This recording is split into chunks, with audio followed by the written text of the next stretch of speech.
다큐멘터리 소리 100년 생활 100년. 오늘은 그 11번째 시간으로 연극 사랑에 속고 돈에 울고와 박진편을 보내드립니다.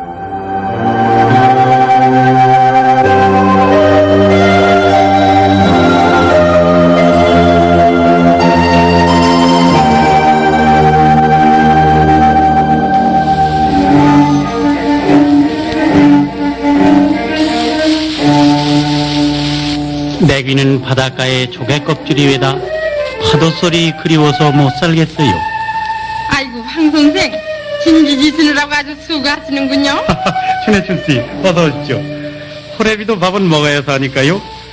그런데 요새 재미 좋으십니까? 기생재미가 뭐 별 수 있나요? 돈이나 잘 버는 게 재미일까요? 왜 돈 이외에 사랑도 있지 않아요? 사랑이요?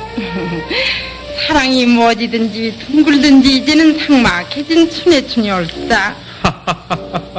사랑이란 순지단지 맛도 모르는 날호래비 앞에서 너무 기분 내지 마시오. 어이, 이거 불이 자꾸 꺼지나?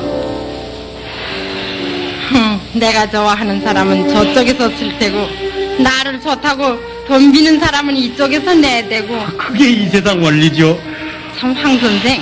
황 선생이 뭐요? 날이 들어 저 복장 못 보시오? 참 황순사 나리. 왜 그래? 저 오늘 홍도를 찾아갔었어요. 그래, 홍도가 잘 지내긴 합니까? 남편은 동경으로 공부를 가고 정자퍽 쓸쓸할걸. 쓸쓸한지 만지 그 시어머니 신우이한테 욕만 잔뜩 먹고 쫓겨왔답니다. 왜 욕을 먹어요? 아 양반의 집에 기생년들이 왜 출입을 1905 어려우니 많이 오고 온통 야단을. 우리 역사적으로 말하자면 구한말. 자기 집 며느리 홍도도 그전엔 기생이. 한경감사 박기양 대감의 둘째 아들로 태어나서 화감이 찔까 봐서 그냥 일찍이 왔어요. 연극이란 이름의 요녀에게 넋이 팔리고, 그래서 양반 가문에서 쫓겨나고 말았던 우석 박성진. 영호군이 졸업만 하고 돌아오면 이윽고 그는 연극인 박진으로 살아가기 시작합니다. 극예술 연구회가 한 연극, 그것도 연극이었냐? 극장도 못 빌리던 주제, 고작 공회당이나 가까스로 빌려서 생판 알아듣지도 못하는 번역극이나 했던 주제, 무슨 놈의 큰 소리 지르냐? 그래도 말이야, 나는 동양극장에서 수백 수천의 관객을 울리고 웃겼단 말이야. 야, 범성아! 술이나 따라. 모름지기 연극이란 말이야. 대중을 위한 것이야. 그래서 나는 고등심파를 했던 거라고. 그런데 인텔리겐처들이나 특수충만을 위한 연극, 그게 무슨 놈의 연극이냐 말이야! 훗날 이른바 극예술연구회 창립 30주년을 기념하는 밤, 그 칵테일 파티장에서 술에 취했던 박진은 스스럼없이 이런 말을 쏘아댔습니다. 윤주영 문공부 장관을 비롯해서 차범석 연극협회 이사장과 서항석, 유치진, 모윤숙, 이현구 등 기라성 같은 관계 인사들이 담소를 나누는 그런 좌석에서, 아니, 왜들 웃기만 하는 거야? 반론을 제기했어. 빨리 나와보라고, 응? 그러니까 우리 연극사적으로 보면 개화기 우리 연극은 소위 신극과 신파극으로 분류됩니다.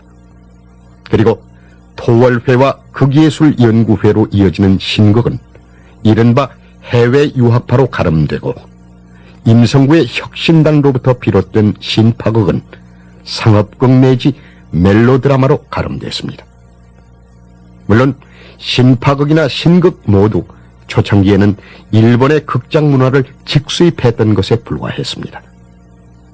이를테면 일본에서 말했던 신파극이란 가부키나 노 등의 전통 구극에 대한 새로운 유파의 연극이란 말로서 처음부터 끝까지 엄격한 형식과 격식에 얽매여야 했던 가부키나 노예 공연 형태에서 벗어나고자 했던 형식, 바로 그것이었습니다. 1930년대 우리 연극은 동양극장과 극예술연구의 활동이 주축을 이룬다. 동양극장은 기성 연극인들의 직업적인 공연이었고, 극예술연구회는 젊은 연극인들의 학술적이고 실험적인 공연이었다. 그런데 지금까지 우리 연극사의 연구는 극예술연구회의 활동에만 치중되어 왔다. 동양극장의 배우로 활동했던 생존 최원로 연극배우 고설봉 씨는 작년에 펴낸 그의 증언 연극사에서 동양극장 연극을 도외시해온 기존 연극 이론가들을 향해 이렇게 불만을 토로했습니다. 또 현역 국회의원이며 연극 영화 배우였던 최무룡 씨 역시 앞서 말한 증언 연극사의 발간사에서 동양극장 연극의 재평가를 주장하고 나섰습니다. 사실 우리의 근대 연극사를 기술하는 데 있어서 많은 학자들은 근대 연극의 시초를 극예술연구회의 활동을 중심축으로 삼아왔다. 그러나 극예술연구회의 활동만이 30년대 연극의 본래적 모습, 그 전부는 아닌 것이다. 특히 당시 30년대의 문화 공간에서 전문적 직업배우, 전형 공연 무대, 당대 최고의 극작가와 연출가를 망라하여 당시의 연극계를 주도했던 동양극장의 역할을 제대로 인식하지 않고서 내리는 일방적인 평가는 공정성을 잃고 있다는 비판을 명키 어려울 것이다.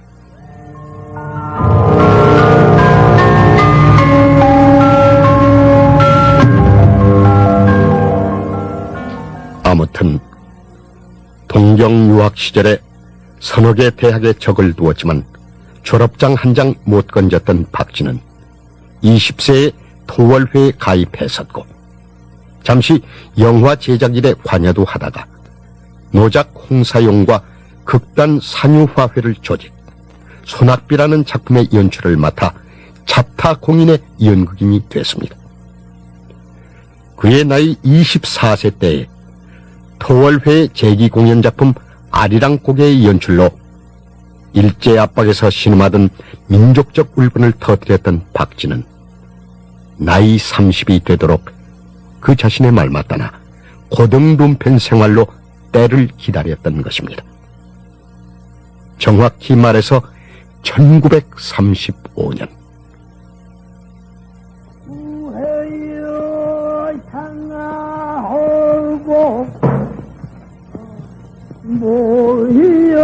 그 당시 조선인으로서 라디오 청취자 수는 불과 5만 4천여 명이었습니다.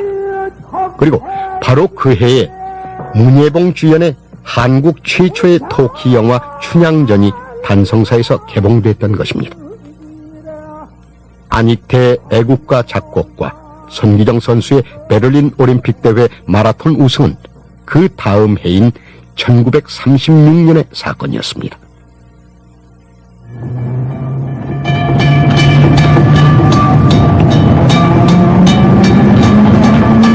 그 당시 서울 시민들의 발은 전차 아니면 인력거였습니다. 또 SP 레코드 판매량이 100만 장을 넘어서서 비로소 레코드 업계가 황금기를 구가하기 시작했고 조선에서만 축음기 소유자가 30만 명을 넘어서고 있었습니다.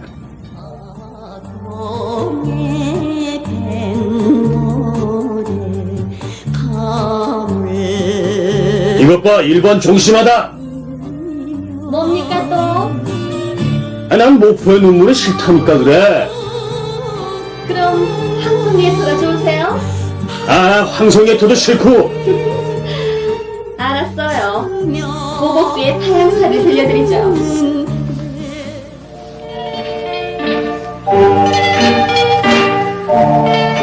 아니, 오늘따라 왜 저러지? 종심하다니?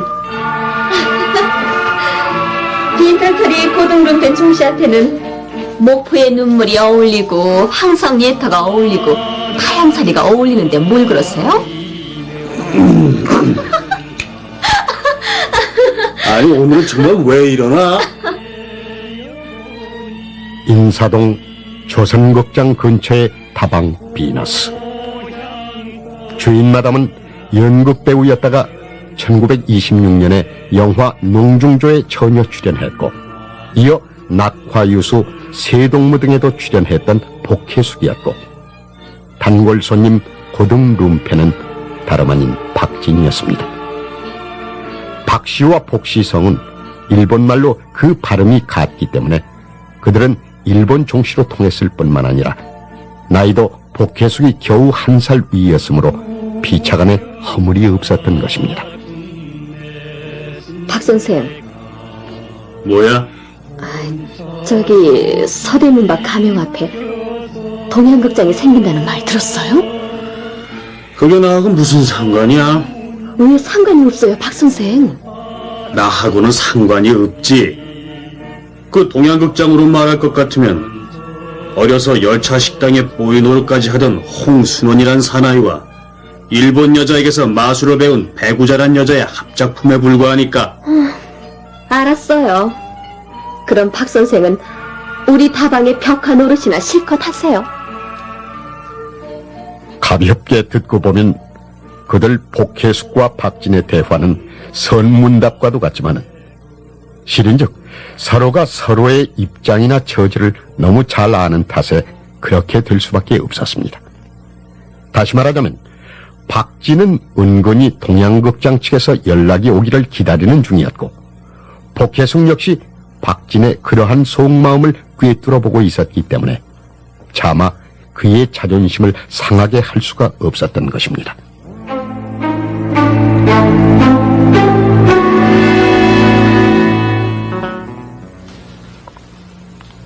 (1935년 11월) 경성 연극 전용극장 동양극장이 문을 열었습니다. 극장 주인은 우리가 흔히 구한말의 요화로 알고 있는 배정자의 오빠 딸인 배구자와 그의 남편 홍순원. 그들은 서울에 나와 있던 속칭 야쿠자 와케지마라는 흥행사의 도움까지 빌어 이 극장의 문을 연 것입니다. 2층 건물에 700석의 철제 의자를 갖춘 그 동양극장은 화장실도 불편하고 극단 사무실도 없어 불편한 점이 많았다 손치더라도 국내 최초로 회전 무대와 창공막을 갖춘 연극 상설 무대라는 점에서는 여러 가지 의미가 있습니다.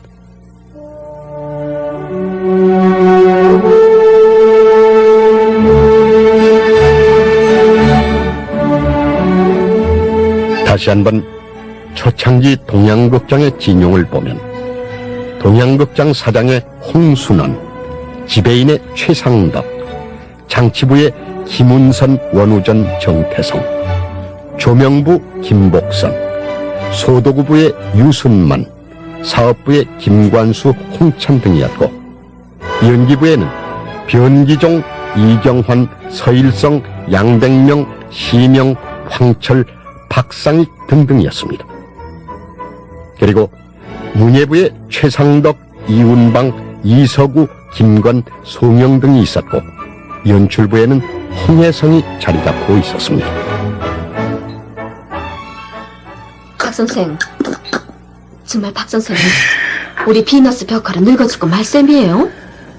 까짓까 팔자 그렇다면 어쩔 수 없는 거지 뭐. 고집 피우지 말고 도쿄 최상덕 선생을 한번 만나보세요. 아니, 내가 왜 그 친구를 찾아가나? 동양극장이 벌써 문을 열고 이은방 선생 작품 국경의 밤을 공연한다잖아요. 그들은 연극을 하지만 우리는 경성방송국에 나가서 라디오 플레이 미팅을 하고 있잖아. 하긴 그렇군요. 여기서 말하는 라디오 플레이 미팅이란 그 당시 생방송으로 진행하던 라디오 방송극 모임이었습니다. 그 당시에는 방음벽이 없어서 담요로 모든 창문을 막고 방송을 했었습니다. 역시 여기 있었군. 박진 자네 말일세. 내가 비너스 다방의 벽화라는 거 세상이 다 아는 일 아닌가요? 드디어 1936년 정초에 동양극장의 홍순원 사장과 지배인 최상덕이 서방이란 이름의 일본인 순사부장을 대동하고 비너스로 나타났던 것입니다. 여북의 진이, 우선 인사부터 올리시게. 이분이 바로 동양극장의 홍순원 사장님이시고, 이분은 경기도 경찰부의 서방이란 분일세. 홍순원 사장님은 반갑습니다만 서방 이 사람은 생전에 만나고 싶지 않은 분이신데요. 이 사람 친이? 그러니까 이 사람이 바로 경기도 경찰부에서 극본을 검열하는 사람 아니시오? 아, 그러고 보니 나도 당신 이름 기억하겠습니다. 박진? 어련하겠소. 박진 선생, 고정하십시오. 거정 하나 마나 나는 술맛이 싹 가셨소이다. 도대체 무슨 일 때문에 저 따위 사람을 대동하고 여기 나타나는 겁니까? 저 따위 사람이란 말은 나를 욕하는 말이 아닙니까? 욕이지. 욕이고 말고.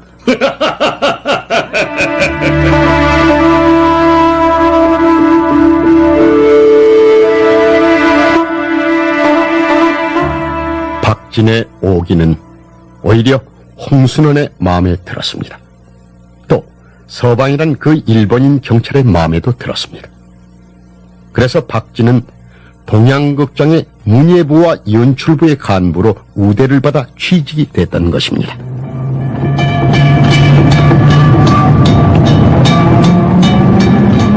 (1930년대) 중반, 그때는 구경거리가 실로 귀하던 시절이었습니다. 연희 때 연극을 보려면 동양극장으로 가야 하고, 시골서 올라온 사람들은 동양극장에 들어갔다 나와야 돌아가서 서울 구경한 얘기거리가 되던 시절이었습니다. 그리고 전착과의 서대문 주재 감독은 매일 밤 동양극장에 들려서 그날의 연극이 끝나는 시간과 입장 인원수를 체크해 가서는 동양극장 문 앞에 상당수의 전차를 대기시켜 놓기까지 했던 그런 시대였습니다. 따라서 그 당시 동양극장의 레파토리는 한꺼번에 비극과 희극 그리고 막간극을 연속 공연해야만 했습니다. 예를 들면 1936년 2월 1일부터 2월 4일까지 동양극장의 전속극단 청춘좌 공연 레파토리를 보면 신창극으로 이운방 각색의 효녀 심청과 구월산인 작품의 희극 장가 보내주와 이운방 작품의 연애 비극 기생이 애인 등 일일 세 작품이 동시에 공연되고 있었던 것을 알 수 있습니다. 따라서 박진 또한 수많은 작품을 집필해야 했습니다. 여기서 잠시 박진이 남궁춘이란 예명으로 쓴 막간극 무엇이 숙자를 죽였나를 들어보겠습니다. 주자는 당대의 명배우로 손꼽히던 도무 이리안이었습니다.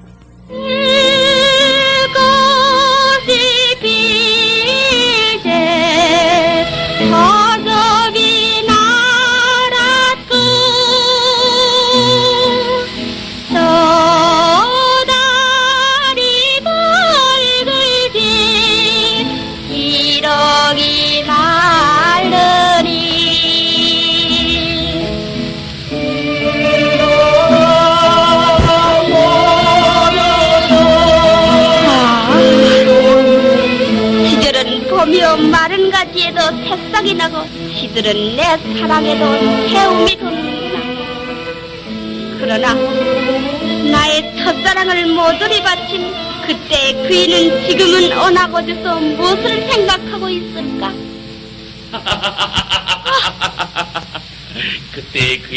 그때의 그이는 내 등뒤에서 저주의 웃음을 웃고 있다. 못하러 왔어요. 평화한 남의 가정에 못하러 왔어요. 평화한 가정? 나는 그 평화를 깨뜨리려고 왔다. 가주세요. 어서 빨리 나가주세요. 나는 벌써 남의 아내가 된 사람입니다. 남의 아내? 사랑을 배반하고 돈에 팔린 더러운 년이 한 남편의 아내로 만족할 수가 있을까? 더럽던 년아. 여보세요. 용서하세요. 그러나 듣기 싫다. 이제 와서 용서를 해라. 이년아, 생각을 좀 자세히 해봐라. 내가 이렇게 악독한 놈이 되고 타락의 불행에 빠지게 된 것이 다 누구 때문인가 생각을 해보아라. 이제 와서 용서? 또 하나를 용서를 하면 악한 나의 심자가 돌아설 줄 아느냐, 이 고약한 년아. 여보세요. 인연을 고약다 마시고 고약한 년이 된 제 말씀을 들어주세요. 듣기 싫다. 이제 와서 변명이 무슨 소용이니? 아니올시다. 아니에요. 제 말씀을 들어주세요. 사랑을 배반하고 돌에 팔린 인연이 무슨 말이 있겠습니까만, 그러나 그것은 제 죄가 아닙니다. 무엇이 어째? 네 죄가 아니야? 이 천하의 뻔뻔하고 흉악한 예인년 같으니 이년아, 사랑을 배반한 것도 네 죄가 아니라고 하자. 돈에 팔린 것도 네 죄가 아니라고 하자. 그러나 아뿐하고 원통하다. 내가 팔려온 이것, 아니 돈으로 나의 사랑을 뺏어가고 그 돈으로 너를 산 그놈은 일성을 통하여 나의 둘도 없는 중마의 보시였단다. 네?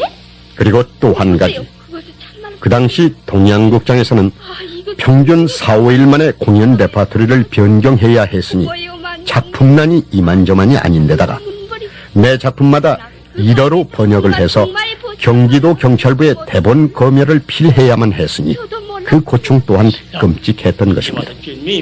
그래서 극작가가 작품을 쓰면 그 곁에 1어 번역사가 붙어 앉아 있다가 번역본을 만들어 인찰지에 묵지를 띄고 3통씩 복사를 해야만 했습니다. 사정이 그러하니 요즘과 같은 인쇄 대본이나 프린트 대본은 있을 수가 없었고, 배우들은 저마다 자기 대사만 급히 적어서 기를 쓰고 외운 다음에 무대 위에 오르기도 바빴습니다. 그런 까닭에 프롬터가 막 뒤에 숨어서 대사를 읽어주어야만 했습니다. 유일 같은 이는 배우들의 입에 밥을 떠먹이듯 프롬터로서 이름을 날렸습니다. 잠시 그 당시 동양극장의 전속 문예부 작가였던 송영의 작품 황금산을 예로 들어 공연 실황을 재연해 보겠습니다. 아니, 왜 그냥 나오니? 아니, 왜 그냥 나오니? 아씨들에게 야단만 만나서요. 아씨들에게 야단만 만났어요. 뭐? 이런 버릇없는 년들 봤나? 가만히 있게. 내 얼른 당겨 나올게. 무엇이? 이런 버릇없는 년들 봤나? 가만히 있게. 내 얼른 당겨 나올게. 아니, 이건 벼랑간 무슨 일이야? 아니, 어떻게 내가 그 신식 아씨의 흉내를 내노? 아니, 이건 벼랑간 무슨 일이야? 아니, 내가 어떻게 그 신식 아씨 흉내를 내노? 에이, 건방진 년들 같으니 저희들이 무엇들 한다고들 그 모양이야? 아니, 그럼 또 우리 정순이를 저희들 같이 생가부를 만들어 달란 말인가? 에이, 여보게, 자, 어서 바꿔 있게. 어서. 에이, 건방진 년들 같으니 저희들이 무엇들을 안다고들 그 모양이야. 아니, 그럼 또 우리 정순이를 저희들 같이 생가부를 만들어 달란 말인가? 에이, 여보게, 자, 어서 바꿔 있게. 어서. 프롬터의 목소리는 관객의 귀에 들리지 않아야만 했습니다. 그럼에도 불구하고 프롬터와 배우 간에 생겨나는 실수는 어쩔 또 하나의 웃음거리가 되곤 했던 것입니다. 이를테면 서투른 배우는 남의 대사를 받아 짓거리기도 했고, 프롬터와 거리가 멀어진 배우가 대사를 까먹었을 경우에는 약속에도 없는 동작으로 프롬터 가까이 걸어와서 귀를 기울이기도 했던 것입니다. 프롬포터야. 그대는 어찌하여 말이 없는고? 그대는 그만 잠들고 말았단 말인가? 어느 사극에 출연했던 배우는 프롬터가 읽어주는 대사를 놓쳐버리고 기다리다 못해 이런 식으로 프롬터를 불렀으나 관객은 그 대사가 연극 대사인 줄 알고 그냥 넘어가기도 했다는 식의 일화를 남기기도 했던 것입니다.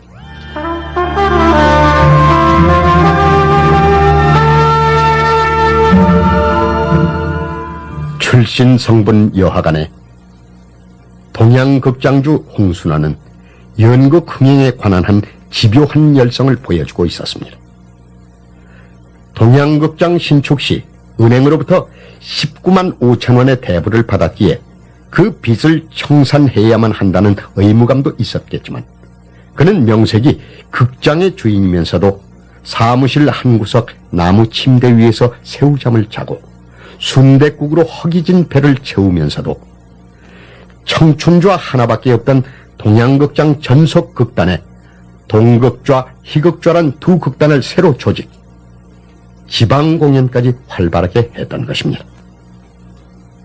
두말할 나위 없이 동양극장의 대표 극단이었던 청춘좌는 신극풍의 대중극을 주로 공연했는데 황철, 시명, 서월영, 차홍여, 지경순, 김선초, 김선영, 황정순 등이 당시에 기등 배우로 활약을 했습니다.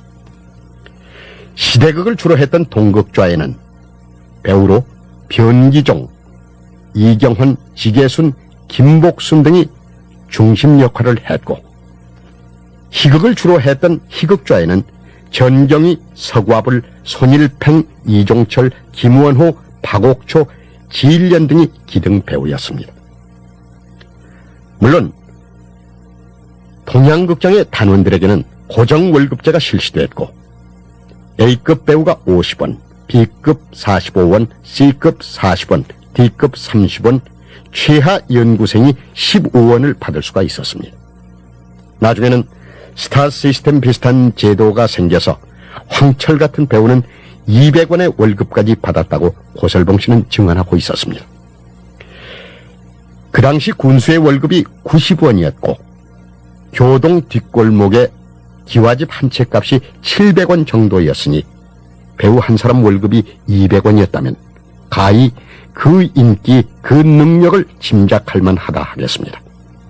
여기서 그 당시의 개막 징소리를 효과 담당 한용배 씨와 함께 재연해 보기로 하겠습니다.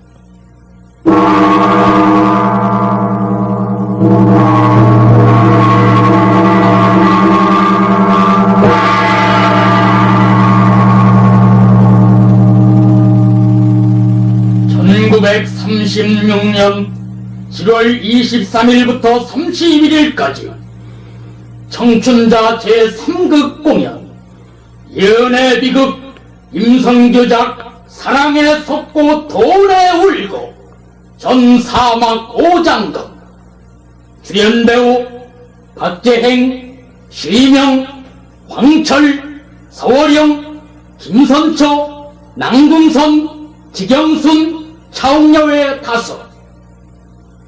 그렇습니다. 당시 동양극장의 최대 히트작은 역시 사랑에 속고 돈에 울고라는 연애 비극 작품이었습니다. 어쩌면 그 작품의 히트로 말미암아 동양극장은 신파극장이란 이미지와 함께 그 내용으로 기생들의 연극극장이란 꼬리표를 오래도록 달고 있었을지도 모를 일입니다. 모든 것을 초월하여 오직 진정만으로 맺어진 사랑, 하늘이 무너져도 깨어지지 않는 만인이 부러워할 만한 아름다운 사랑이었다. 그러나 세상은 그들을 언제까지 그대로 두지 않았다. 출세, 영예, 호화, 지위, 인간의 모든 욕망은 제각기 제하고 싶은 대로 날뛰어 그칠 날이 없었다. 물은 물대로, 기름은 기름대로 제 갈 곳을 찾아가고, 기생은 100번 땅제주를 넘어도 기생이었고, 개구리는 올챙이적 생각을 못하였다. 세상은 언제나 새로운 길을 찾으라 하면서도 늘 오던 길을 되풀이하는 것 같았다. 행로를 잊은 청춘 남녀의 현대의 고민상. 1936년 7월 24일자 매일신보에 게재된 사랑에 속고 돈에 울고 선전문구가 위와 같았고, 같은 신문의 8월 7일자 내용은 다음과 같았습니다. 오빠의 학자를 벌기 위해 기생이 되었고 억울한 누명의 복수로 간부를 살해한 후 순사가 된 자기 오빠의 묶여가기까지의 이 연극의 주인공의 눈물겨운 이야기를 여실히 그려낸 비극 중의 백리편. 여기서 이서구 각색의 사랑에 속고 돈에 울고를 당시의 소리로 들어보시겠습니다. 황철수 역에는 황철, 홍도 역에는 차홍역, 지영호 역에는 한일송입니다. 너 요전 아버지 제삿날 왜 오지 않았니? 시어머님이 편치 않으셔서 못 왔어요.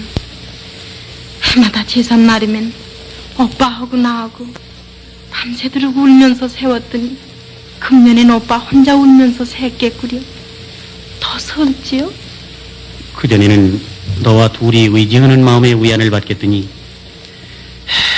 이제는 나 혼자만 남았구나 하는 생각을 하니까 웬일인지 자꾸 슬픔만 지는 게 울고만 싶더라. 오빠, 그럼 난 시집을 가지 말 걸 그랬지요? 난 오빠하고 여기 같이 있고 싶어.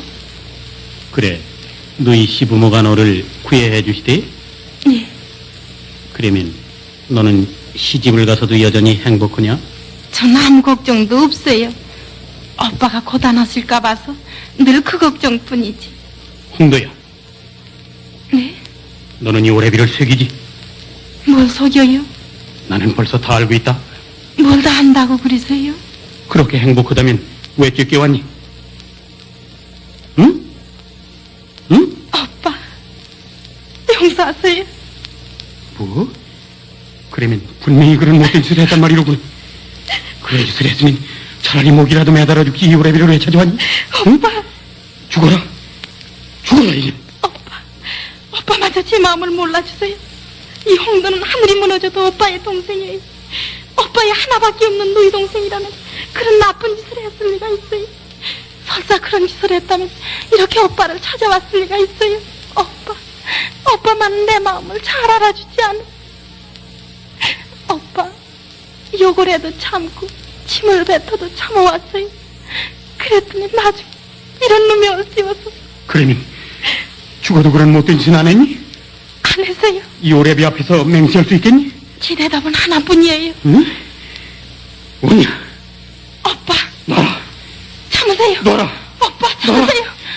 우리들을 못 살게 구는 그 자들을 복수를 해야 된다. 오빠, 누구에게 복수를 한다고 그러십니까? 미워도 내 집 식구요, 고와도 내 남편의 식구가 아닙니까? 저는 죽어도 심영호의 아내온 사람. 그의 가족은 내 가족입니다. 오빠. 홍도야. 오빠, 언제든지 제 깨끗한 마음은 알려질 날이 있을 것이에요. 오빠, 우리 남매 평생 떠나지 말고 한 데서 살라고 지하에 계신 아버지 어머니가 이렇게 해주셨나 봐요. 그런가 보다. 억지로라도 그렇게 생각해야 되겠다. 홍도야, 신문이 동정으로부터 돌아오기를 울면서라도 참자. 오빠, 홍도야. 오빠가 있다. 내게 나갈 길을 너는 지켜라. 물론 그 유명한 연극 사랑에 속고 돈에 울고의 연출 역시 박진이었습니다. 박진의 회고담에 의하자면 처음 작가 지망생인 임선규의 그 작품을 읽고 박진은 그 원고를 괴짝 속에 처박아 두었다고 했습니다. 결국 공연 작품 고갈에 어쩔 수 없어서 최상덕이 장난삼아 붙인 제명으로 황급히 막을 올렸다고 했습니다.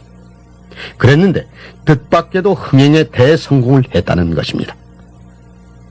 박진의 회고록은 그 당시를 이렇게 묘사해 두고 있습니다.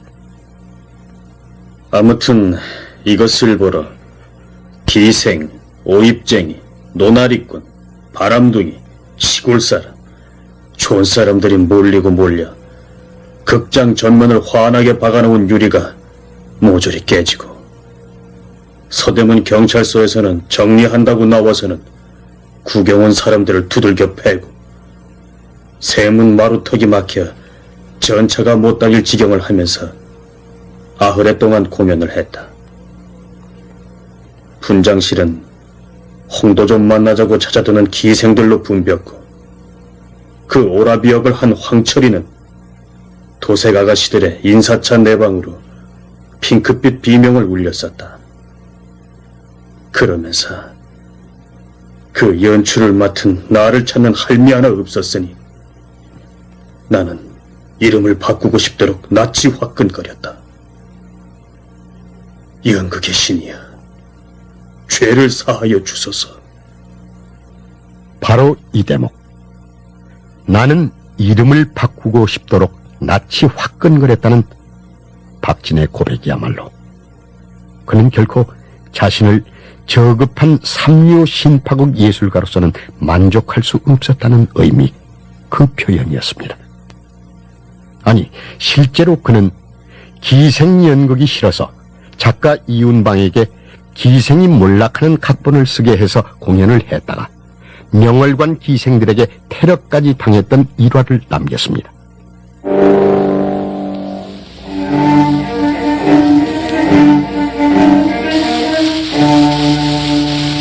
내 귀는 바닷가에 조개 껍질이 외다 파도 소리 그리워서 못 살겠어요. 아이고, 황 선생, 진지지시느라고 아주 수고하시는군요. 신해춘 씨, 어서 오십시오. 그 이후에도 밥은 먹어야 사니까요. 박진은 연극인으로 살다 저 세상으로 떠났습니다. 있나요? 그의 나이 52세 때에 대수양이란 작품을 연출했었고 사랑이요? 그의 나이 68세 때에도 이화여대 연극부 작품 연애 물결을 연출하고 그 이듬해에 유명을 달리했던 나로레비 것입니다. 앞에서 너무 기분 내지 마시오. 모르긴 해도 박진 역시 한평생 이렇게 묻고 또 물었으리라 짐작해 나를 봅니다. 좋다고 덤비는 사람은 이쪽에서 내. 연극이란 무엇인가? 참, 황 선생. 황 선생이 뭐요? 날이 들어 저 복장 못 보시오? 참, 황승사 나리. 왜 그래? 저 오늘 홍도를 찾아갔었어요. 그래, 홍도가 잘 지내긴 합니까? 남편은 동경으로 공부를 가고 정자퍽 쓸쓸할걸. 쓸쓸한지 만지 그 시어머니 신우이한테 욕만 잔뜩 먹고 쫓겨왔답니다. 왜 욕을 먹어요? 양반의 집에 기생년들이 왜 출입을 하느냐고 더러우니 많이 오고 온통 야단을 치는데 기생이 더럽다고? 왜 자기 집 며느리 홍도도 그전엔 기생이 아니었던가요? 좀 더 내가 들여대려다가 나중에 홍도가 애 화가 미칠까 봐서 그냥 왔어요. 아, 그 기운 좋던 애가 어쩌면 얼굴이 그렇게 쪽소리해가지고 풀이 다 죽었어요. 고진감래라니 영호군이 졸업만 하고 돌아오면 다시 쾌활한 옛날의 홍도가 될 수 있겠죠. 아이고, 그 안에 시들어 죽겠습니다 원. 왜? 가시려고? 저 황 선생, 아니 황순사 나리. 왜 그래? 내일은 본나시는 날이시죠? 그러니 우리 저 어디 런데부나 하시다. 런데부? 젊은 남녀의 런데부를 호령에 쫓는 순산나리가 기생하고 런데부가 뭐야? 달리 가서 물색해보시오.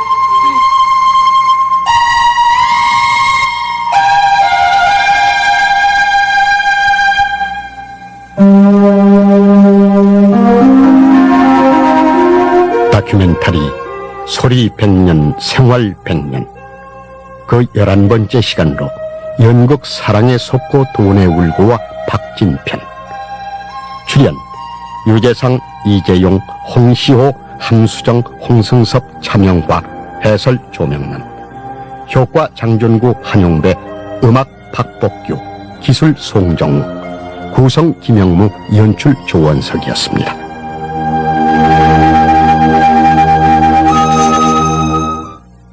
지금 시각 10시 4